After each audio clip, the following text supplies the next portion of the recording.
Hi guys, I have to start over again. I'm still on chapter 33 here on page 136. I started coughing and I tried to just pause my video, but it turns out I stopped it and now I have to start a new one. So I did remember to stop my timer though. Oh, so I'll restart it now and we'll finish the next 5 minutes and we'll just have a part one and a part two to this segment of Mason Buttle. So we were just saying that he Mason likes the aurochs, the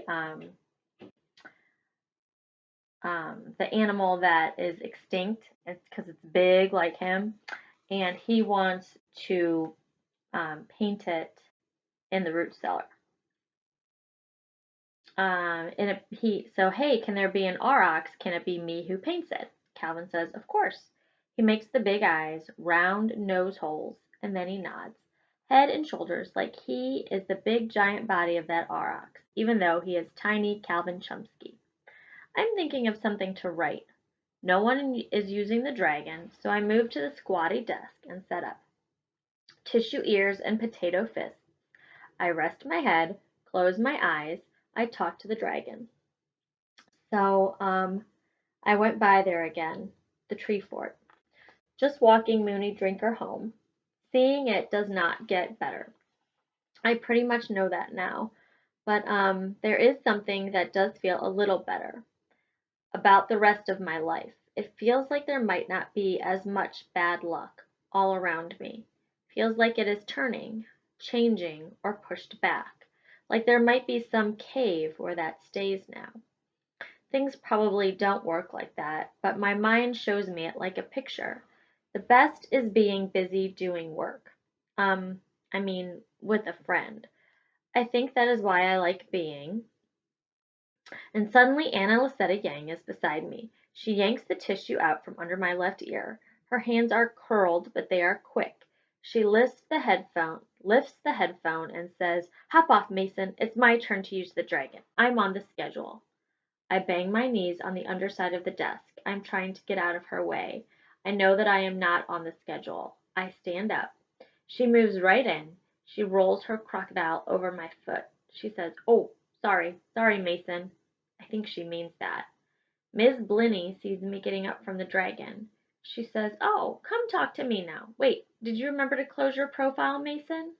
Anna Lisetta says, just did it for him. She's all settled in. Miss Blinny double checks that. She says, okay, but Mason, try to remember to close out for yourself. And Anna Lisetta, maybe next time you could give Mason a little more time to wrap up. Then she points to the lava lamp. She says, oh, cool, giant mushroom, you guys. Don't miss it. I watch the red mushroom slow rise. It splits in two, makes hot orange halves, and then I go around the bookcase, sit down at Miss Blinny's desk. We talk about how things are going. She asks about home. I say home is good. I'm thinking about the root cellar. I tell her Calvin Chumsky and I have a project, but I do not tell what. I don't give up the root cellar, not even to Miss Blinny.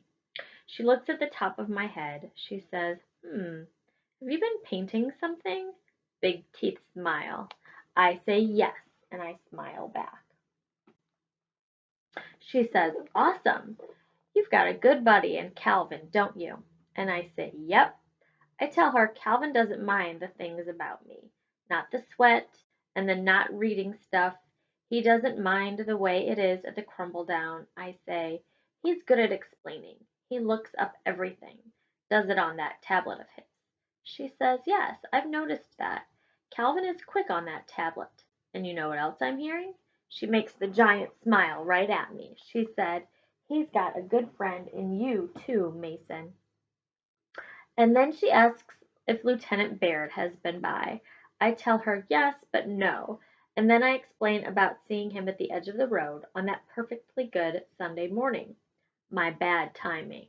Mrs. Blinny tilts her head and says, okay. Hmm. Drums her fingers on her chin. I wonder if she is thinking what I am thinking. If he hasn't come lately, he will come soon, just like he said. I sit up all of a sudden. I say, Miss Blinny, could you help?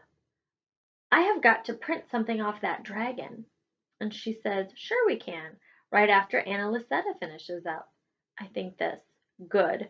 I will have something for that notebook. Something for the lieutenant.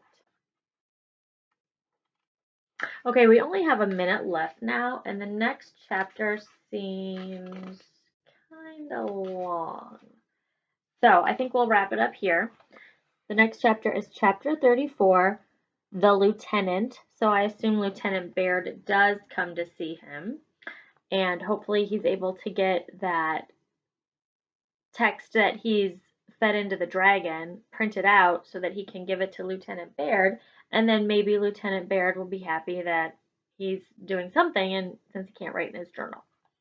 So why don't we make some predictions about what happens when the lieutenant comes to visit next? The other thing I want you to think about, because it's always in the back of my head, is Shailene. What is up with Shailene? Why does she just live at their house? Something about that whole situation seems a little not right to me. Um, also make some predictions about what's going to happen, or just kind of look ahead. What do you think is going to happen with the root cellar? Because remember it said on the back of the book that Calvin goes, oh, there it is. Calvin goes missing. Let me read the back of it here. It says, Calvin goes missing and Mason finds himself in trouble again. So that's always in the back of my head too, like, what's going to happen with Calvin? All right, so we'll find out.